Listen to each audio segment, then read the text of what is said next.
Olá, meus amigos, sou aqui o professor Gessé Cortez e você está assistindo a mais um Gramática Descomplicada. No programa de hoje, vou cumprir mais um prometido, no canal, fazer aqui uma correção de uma prova para os meus colegas que vão prestar o concurso para professor temporário aqui em Campo Grande, Mato Grosso do Sul. A prova será elaborada pelo Instituto MS Concurso, que é, claro, o próprio nome já diz, é uma entidade aqui do estado, tá bom? E ela vai elaborar a prova agora para professor, a prova da CEMED, Secretaria de Educação aqui de Campo Grande, Mato Grosso do Sul, tá? Eu havia dito em um outro momento no canal que para os meus colegas que vão prestar a prova lá em Anastácio, que quem havia feito a prova do MS, ou melhor, a prova de Fátima do Sul, tinha sido o Instituto KLC, que também vai promover lá em Fátima do Sul. Só que eu me enganei, aí eu fui pesquisar, a prova de Fátima do Sul foi elaborada pelo MS Concursos. Então, corrigindo o que eu havia falado aqui no canal, e agora partindo para cumprir a promessa, que é, no caso, corrigir uma prova para os meus colegas, que vão prestar prova aqui do município, aqui em Campo Grande, vamos para a correção da prova do MS Concurso. Pode ser? Então vamos lá, me acompanha lá. Aqui a prova, cara, deixa eu colocar aqui na primeira página. Primeira página aqui, prova de Fátima do Sul, MS Concurso, No caso foi a prova para professor de educação física, tá? Então prova em nível superior, conforme vai ser aqui também na nossa cidade. Eu quis pegar uma prova que fosse aqui do estado, e que fosse uma prova também em nível superior, é claro, tá? Então tá bom, então. Então aqui tem as orientações, tá? Deixei nesse modelinho do Word aqui também para ir mais rápido, tá? E aí tem o texto. O que você faz? Você lê o texto? Eu sempre oriento que não, O que você faz? Você lê o enunciado, tá? Porque conforme ocorrer, você não vai precisar fazer a leitura do texto. Então vamos lá? Faça a leitura comigo. De acordo com o texto, assinale a alternativa incorreta. Perdão. Então aqui não teve jeito, você vai ter que fazer a leitura do texto, tá? Então vamos lá, é um poema do Manuel de Barros, tá? E diz assim: o menino que carregava água na peneira. Tem um livro sobre águas e meninos. Gostei mais de um menino que carregava água na peneira. A mãe disse que carregar água na peneira era o mesmo que roubar um vento e sair carregando com ele para mostrar aos irmãos. A mãe disse que era o mesmo que catar espinhos na água, o mesmo que criar peixes no bolso. O menino era ligado aos despropósitos. Quis montar os alicerces de uma casa sobre orvalhos. A mãe reparou que o menino gostava mais do vazio do que do cheio. Falava que vazios são maiores e até infinitos. Com o tempo, aquele menino, que era cismado e esquisito, porque gostava de carregar água na peneira, com o tempo descobriu que escrever seria o mesmo que carregar água na peneira.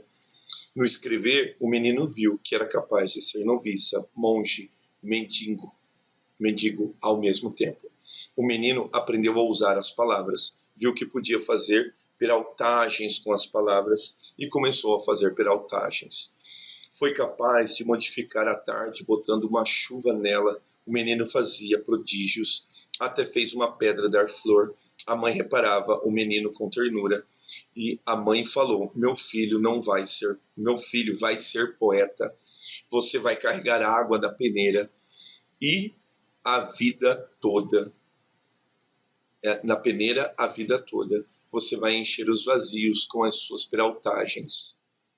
E algumas pessoas vão te amar por seus despropósitos. E é por isso que a gente ama Manuel de Barros, Sou fã incondicional. Então vamos lá, então. De acordo com o texto, assinale a alternativa errada. Quer dizer que tudo está certo. Vamos ver? Comprova comigo aqui. A mãe do eu lírico disse-lhe que algumas pessoas o amariam por seus despropósitos. Correto, Conforme a leitura do poema. A mãe do eu lírico o via com meiguice, afeição, doçura e afetividade. Correto, cara. Olhar afetivo. O eu poético afirma que sua mãe reparou que ele gostava mais do vazio do que do cheio. Correto. Tem esse fragmento lá. O poeta viu que não podia fazer peraltagens com as palavras, então nunca mais os fez. Mentira. Ele diz que ele poderia e ele fez, ele praticou, tá?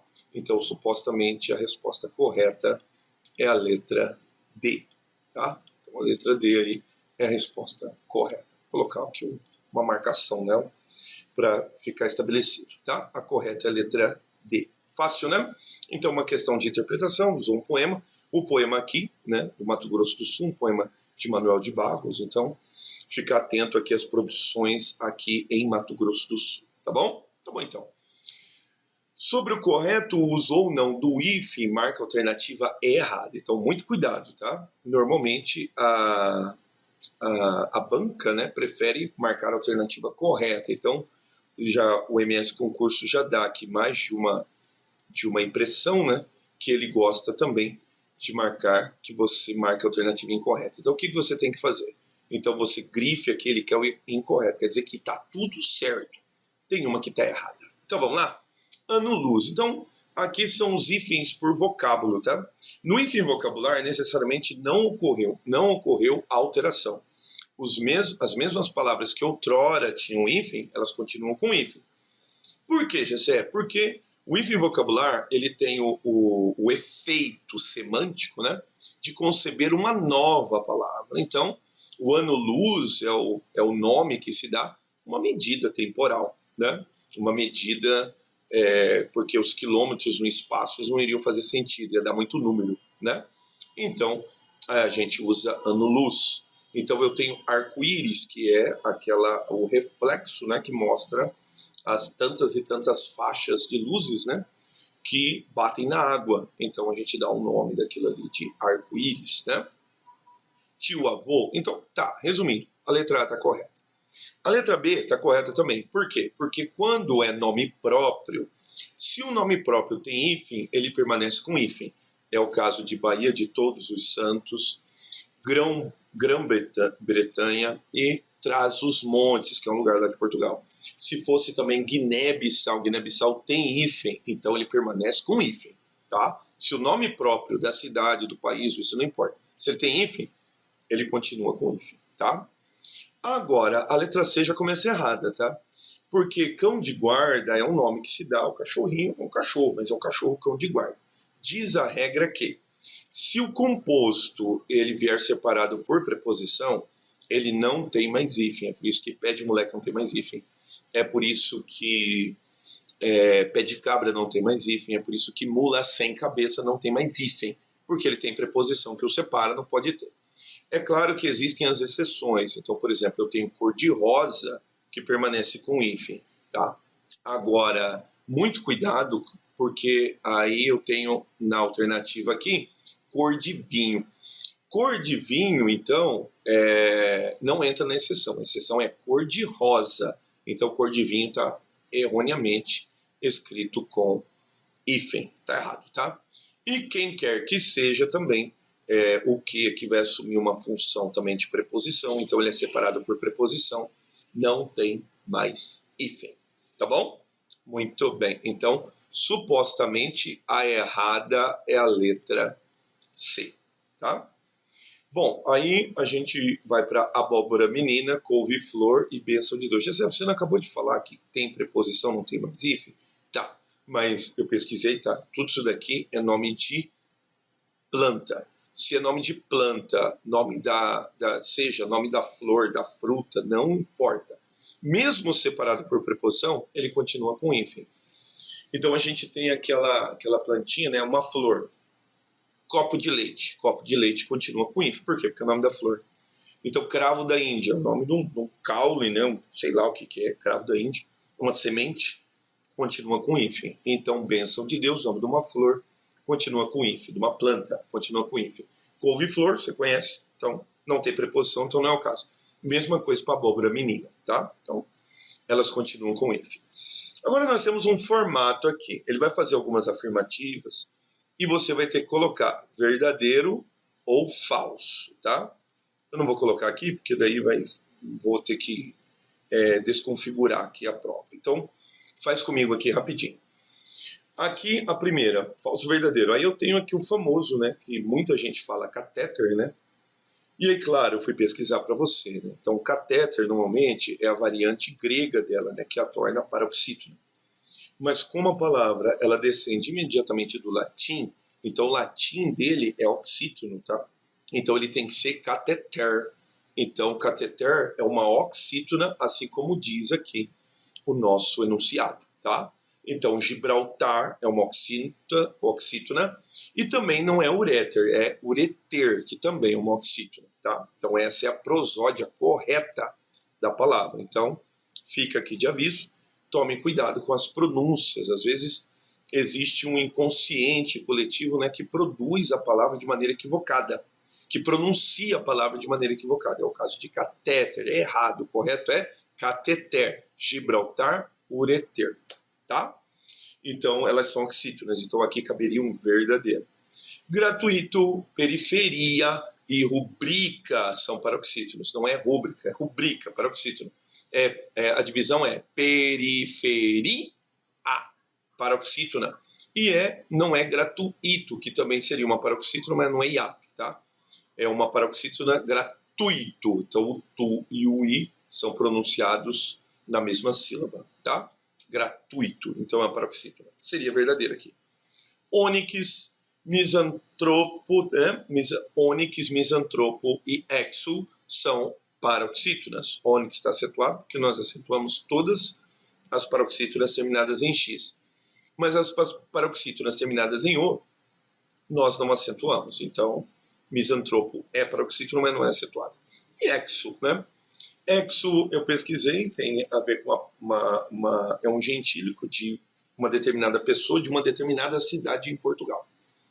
Mas exo também diz de uma pessoa, usado como adjetivo, uma pessoa que sofreu êxito, uma pessoa que está de mudança, saiu. Então ele é um exo, tá? Paroxítona também. Está acentuada porque é uma paroxítona terminada em L. Eu tenho zênite, zéfiro e tâmisa. Todas são proparoxítonas, todas são acentuadas. Está correto, verdadeiro também. Eu tenho ágape, amálgame e aríate, que também, às vezes, né, as pessoas pronunciam errado. Ariete, não é ariete, nem ariete, é aríate.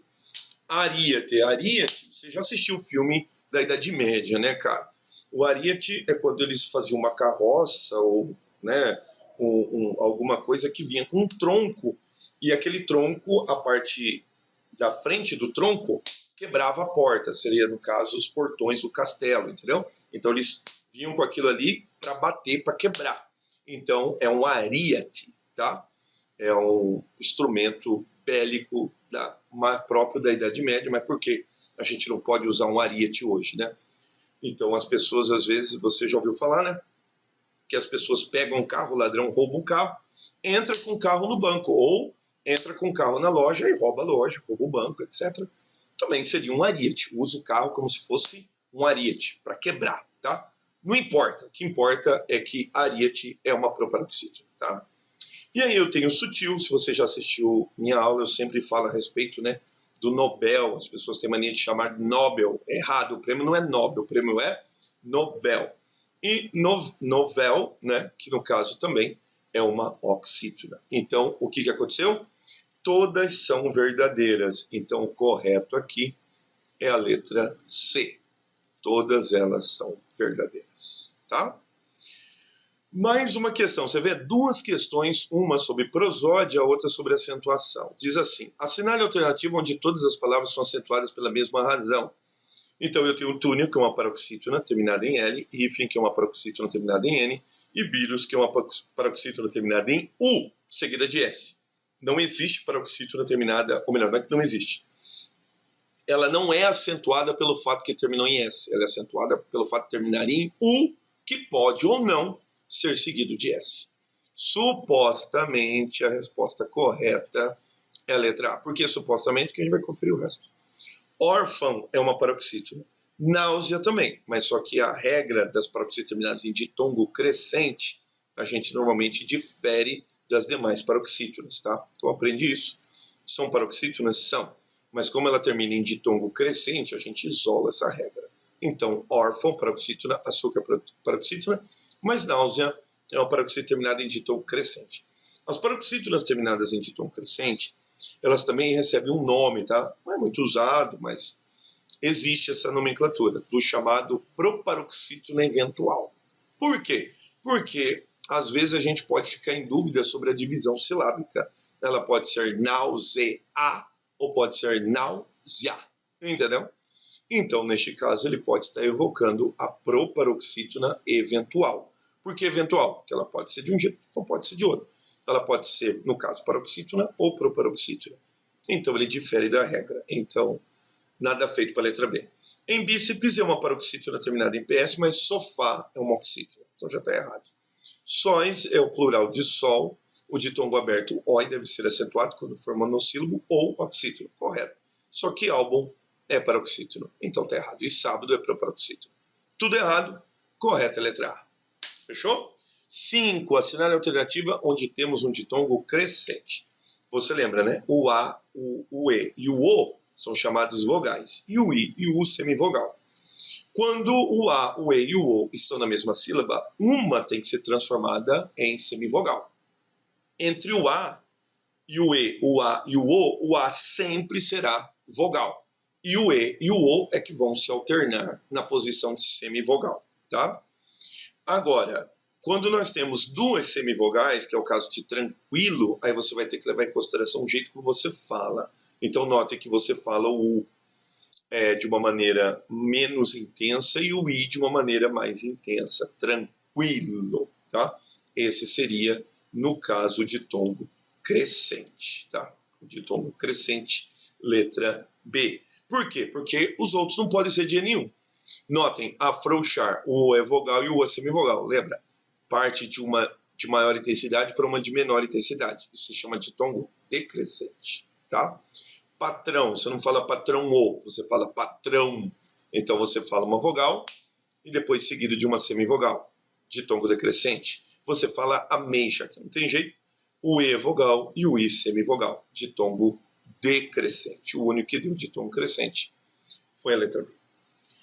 Notem aqui essas definições. Diz assim, em relação à classificação das palavras quanto ao número de sílabas, coloque V e lembra que tem o conceito de sílaba no seu edital, no edital aqui para Campo Grande, tá?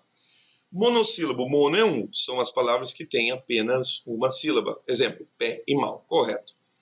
Dissílaba, di é dois, são as palavras que têm duas sílabas, dia iguais. Então lembra, iguais é um tritongo, então você fala iguais. Então são duas sílabas, é um dissílabo, correto. Trissílabas são as palavras, tri é três, são as palavras que têm três sílabas. Exemplo, torneio, da, saúde. E o polissílaba, o poli significa vários, são aquelas palavras que têm quatro ou mais. Por exemplo, ambulância, quatro sílabas. Pontualidade, cinco sílabas. Polissílabas, o que quer dizer? Que está tudo certo. Se está tudo certo, o correto é a letra B. Fechou? Número 6, letra B. Vamos para o 7. O 7 diz o seguinte: marca a alternativa onde temos uma oração subordinada adverbial concessiva.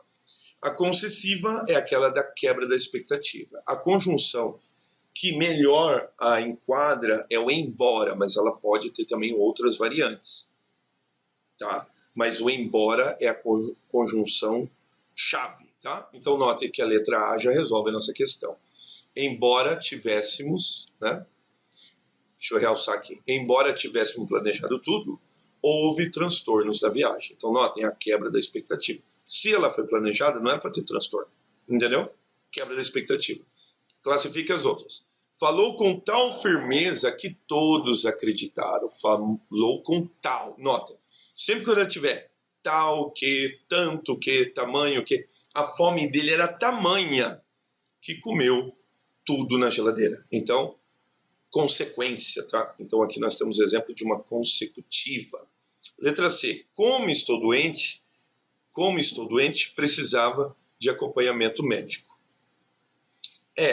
Tá. Então nesse caso aqui ela é minha causal, tá? Precisava de acompanhamento médico porque estou doente, tá bom? Então o como aqui é a minha causal. Chegaremos na hora marcada, salvo se o trânsito estiver muito ruim. É a minha condicional. Então nós temos uma condicional, uma causal e uma consecutiva. A única concessiva é a letra A. Tá, vamos lá. Um grande abraço de urso. Estou pronto para encarar o dia. Ele abraça de novo. Melhor dar dois é segunda-feira. Vamos ver se eu consigo dar um zoom aqui para ficar melhor. Vamos ver aqui. Vamos ver aqui se eu consigo aqui um grande abraço de urso. Parece que não deu o zoom na figura, né? Por que que eu dei o zoom? Para você identificar aqui a vírgula, tá? Então notem que a gente não tem necessariamente uma oração, porque não tem verbo. Então fica difícil a gente denotar alguma coisa. Mas é muito importante você notar que a conjunção e, ela não é adversativa. Mesmo a despeito de ter a vírgula aqui. Por quê? Porque mesmo sendo uma conjunção e, ela pode ser adversativa. E aí a vírgula seria obrigatória. Agora, ela pode ser uma aditiva e ter vírgula. Qual é o caso? O caso é quando o sujeito for diferente da primeira oração. Só que tem um pequeno problema. Como a primeira ela não tem verbo, então a gente fica imaginando qual seria, então, esse suposto sujeito da primeira oração, tá? Então ele poderia colocar receber um abraço de urso e estou pronto para encarar o dia. Ou então, dar um abraço de urso e estou pronto para encarar o dia. Entende? Então a gente fica sem saber. Mas ele usou a vírgula. Pode. Se o sujeito da primeira oração for diferente da segunda. Como a segunda oração não anula a primeira, ela não é adversativa. Então sobrou para ela um único caso, ser aditiva. Tá? Então aqui ela é a minha oração subordinada, ou melhor, desculpa, minha oração coordenada sindética aditiva. Tá? Faz a 9, que eu quero mostrar uma curiosidade para vocês. No lugar das reticências, use um dos porquês conforme convier e marque a alternativa correta. Vamos lá? Mariana, por que você não fez o exercício? Note, tem a pergunta, então não tem para onde correr. O porquê tem que ser separado, conforme está na letra A, na letra C e na letra B. Se você já quiser riscar a letra B, pode riscar. Só estamos pela letra A, letra C e letra D, tá? 2. Não fiz o doce porque não sabia. Notem que eu estou explicando, né? Então ela é uma explicativa. Não fiz o doce, é a causal, desculpa. Então notem, não fiz o doce, por que causa que o doce não foi feito? Porque eu não sabia. Então o porquê tem que ser junto. Então a gente já exclui a letra C. Excluímos a letra B e agora excluímos a letra C, porque ele está junto. Notem que agora, olha aqui, ó, ele vai ficar idêntico, porque separado. Vamos ver? Foi essa a razão por que não me fez essa pergunta. Note que ele tem aqui o ponto de interrogação, mas toda ela é uma interrogativa. Aqui você não tem um pronome, ou melhor, isso mesmo, um pronome interrogativo. O que você tem aqui é um pronome relativo, tá? Que vai ser regido pela preposição por. Por quê? Porque foi essa a razão. Se é a razão por quê, tá? Então, é a razão pela qual você me fez essa pergunta. Toda vez que você puder substituir o porquê por pelo qual, pela qual, pelos quais, pela qual, pelas quais, o porquê tem que ser separado e sem acento, tá? E agora, né, cara, eu não poderia deixar de dizer, né? Se você está vendo aqui a alternativa, ele tem porquê junto nas duas questões. A número 4 está errada. Então caberia o recurso, tá? Porque notem, ele não disse por que está triste, ele não disse isso. Notem que nós temos uma interrogativa indireta. Por que está triste? Se é uma interrogativa indireta, o porquê tem que ser separado. Fica aqui a minha observação. Qualquer dúvida, tenho um vídeo para cada porquê. Porquê junto, porquê separado. Porquê junto com acento, porquê separado com acento. Tá bom? Tire suas dúvidas lá. Não há alternativa correta para a letra A. A gente ficaria com a letra A por causa do porquê acentuado, em detrimento do porquê da letra D, que não é acentuado, tá? Todos sabem o porquê de ela ter faltado. Então, supostamente, o correto seria a letra A. Ela não fica totalmente correta por causa da quarta lacuna, que não cabe um porquê junto. Aqui cabe um porquê separado, tá? Caberia um eventual recurso, tá bom? Tá bom, então. Faz a última, então. Sobre o plural dos substantivos, marca a alternativa errada. O substantivo cálice possui também a forma cálice. Até aí tudo bem. Sua forma plural é cálice. Errado. A forma plural é cálices. Tá? Não sei de onde que ele tirou isso aqui, mas é para te enrolar. Tá? Então, supostamente, o errado já é a letra A. tá bom? O errado já é a letra A. B. O plural de caráter é caracteres, correto. O plural de júnior é juniores, correto. E o plural de sênior é seniores, correto. A forma plural das palavras terminadas em ens não tem acento gráfico, correto, tá? As paroxítonas terminadas em, elas só são acentuadas no singular. Não podem ser acentuadas no plural. É o caso de pólen, é o caso de abdômen, que tem acento. Mas pólens e abdômens, não, tá? Porque o plural dessas palavras não recebe acento gráfico, como paroxítono. Fechou? Tá correto. O substantivo cânon admite uma só forma plural, correto? Cânones, correto, cara, né? Então tá tudo certo, o errado é a letra A. Certo, então? Eu espero que vocês tenham gostado. Mais uma vez, tá? Eu sou o professor Gessé Cortez e você acabou de assistir a mais um Gramática Descomplicada. Até os próximos vídeos.